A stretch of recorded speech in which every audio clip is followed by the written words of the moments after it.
Dans la région ukrainienne de Soumy, à partir de là où les gars ont mené cette incursion sur le territoire russe, mesdames et messieurs et mesdemoiselles, cette région a enregistré hier, selon les autorités locales ukrainiennes, 261 attaques.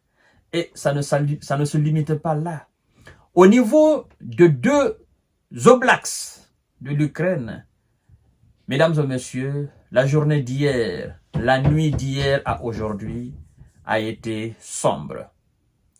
Je suis obligé malheureusement de vous parler ainsi parce que des gens, des irresponsables dans ce monde, de par leur vanité, à cause de leur ambition démesurée, expansionniste, n'est-ce pas, des territoires de ce qu'ils appellent l'OTAN, mesdames et messieurs, je suis obligé de vous parler de la réalité de notre monde d'aujourd'hui dans cette opération en Ukraine, dans cette situation conflictuelle qui oppose la Russie au bloc occidental. Parce que nous ne dirons pas que ça oppose la Russie à l'Ukraine. Je ne veux pas accepter cela. Ce n'est pas une opposition russo-ukrainienne, c'est une opposition russo-occidentale. C'est ça la réalité. Ne vous trompez pas, mesdames et messieurs de lecture.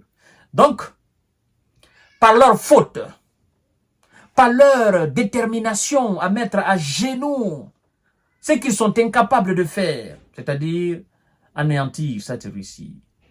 Mesdames et messieurs, des pauvres gens sont envoyés au repos éternel, définitivement chaque jour, dans ce pays. Et les marchands d'armes, les marchands de la bassesse, d'accord, de l'ignominie, mesdames et messieurs, de l'immoralité, veulent que notre réalité de ce monde soit ça. Et moi, je suis obligé de vous passer les informations. C'est ça, au fait. Ce sont les gouverneurs de ces 2 oblasts qui nous parlent des bilans de ces 2 oblasts. Je suis obligé de vous parler ainsi.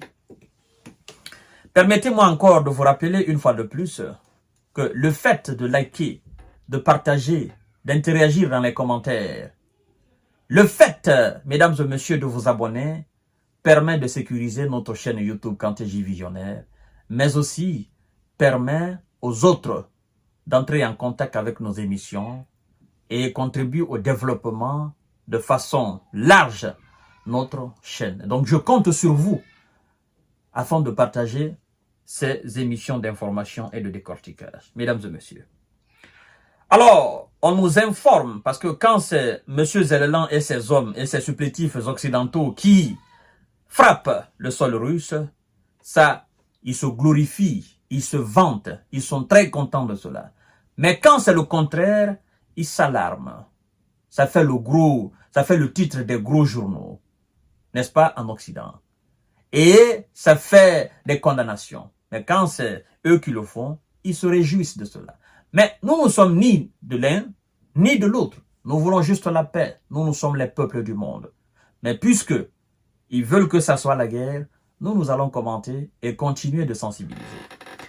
On nous informe, mesdames et messieurs, qu'11 personnes ont été envoyées au repos éternel dans 2 oblasts du pays de M. Zelensky par des actions ou à travers des actions militaires de haute précision de M. Vlado. Mesdames et messieurs et mesdemoiselles, dans l'oblast de M. Zelensky qu'on appelle Donetsk-Est où se déroule l'essentiel des combats, c'est pourquoi je vous ai dit de ne pas vous tromper. On nous dit où se déroule l'essentiel des combats.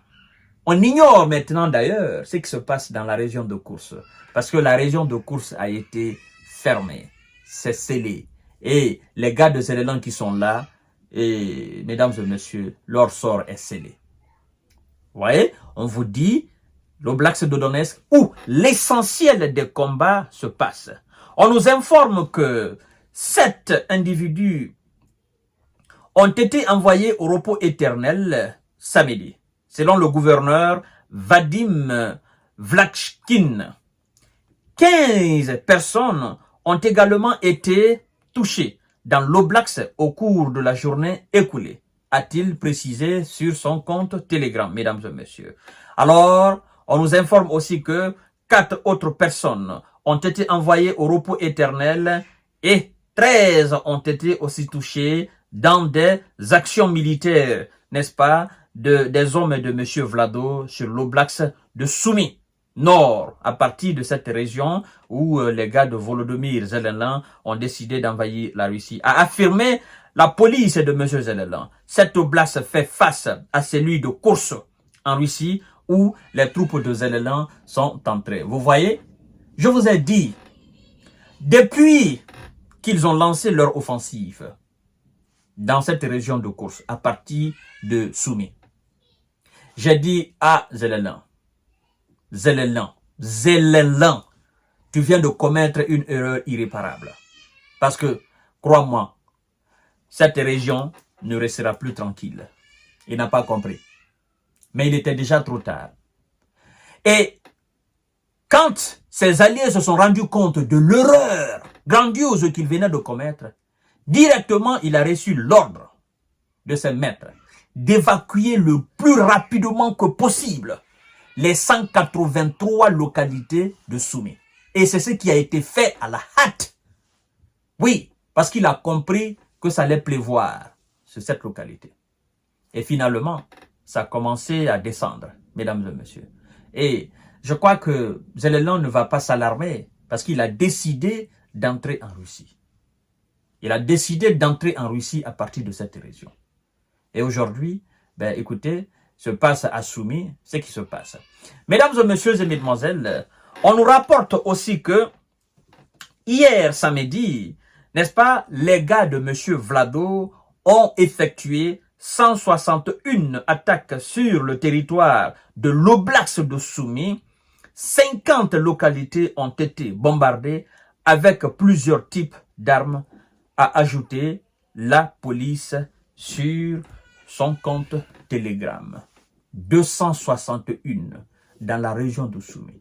Alors, cette ville de Soumy, vous n'êtes pas sans savoir qu'elle va tomber. Parce que la ville de Pokrovsk, ça c'est déjà encerclé. Et c'est bien dommage que ça soit ainsi. Parce que dans les conditions normales, M. Zelensky doit se poser une question essentielle. Essentielle. À chaque fois qu'on dit que les gars de M. Vlado sont en train de mener des actions militaires sur une ville, que font mes alliés pour épargner cette ville, pour protéger cette ville? À part se la raconter, à part regarder les faits, à part assister impuissamment à la scène, que font mes alliés? Monsieur Zelensky, tu devais te poser cette question. Mais puisque tu sais que la réponse est déjà sous tes yeux, la réponse est toute simple. Ils ne font rien parce qu'ils n'ont rien à faire. Ils ne font rien parce qu'ils ont peur. Ils ne font rien parce qu'ils n'ont rien. Ils ne font rien parce qu'ils sont contents que ça soit chez moi et que ça ne soit pas chez eux. Ils ne font rien parce qu'ils n'ont rien à cirer de la vie des gens de chez moi. Ils ne font rien parce qu'ils sont couchés dans leur fauteuil, dans les différentes chancelleries européennes et américaines, se disent, ah, bien dommage. Parfois, on prend un téléphone, on te dit, mais Zelensky, c'est quoi? Est-ce que ça bouge? Voilà, bon, du courage, hein. On est là, on va te soutenir, voilà, ne t'inquiète pas, on va te donner tout ce que tu veux. Mais quand ils raccrochent le téléphone, que M. Zelensky, toi, tu leur demandes de te livrer tout ce que tu as besoin, tout ce que ton armée a besoin, il faut que ça passe par de la mendicité. Tu dois les prier, tu dois tout faire. Maintenant, on est en train d'envoyer tes gens au repos éternel et tu assistes à cela impuissamment. Voilà. Ce sont les conséquences parfois de la naïveté. Moi, je dirais même pas de la naïveté. Tu as fait exprès de penser que on pouvait utiliser ton pays pour atteindre ce grand pays. Et nous sommes dans les conséquences aujourd'hui. Je dirais même pas que ça a commencé véritablement. C'est ce qui est effrayant dans l'affaire. Mesdames et messieurs, je ne vais pas m'attarder trop sur ça. Ça me fait très mal d'entendre que voilà, des pauvres gens sont envoyés au repos éternel par la faute de celui qui était censé les protéger. C'est bien dommage. À tout à l'heure pour notre série d'informations de décortiquage. Merci.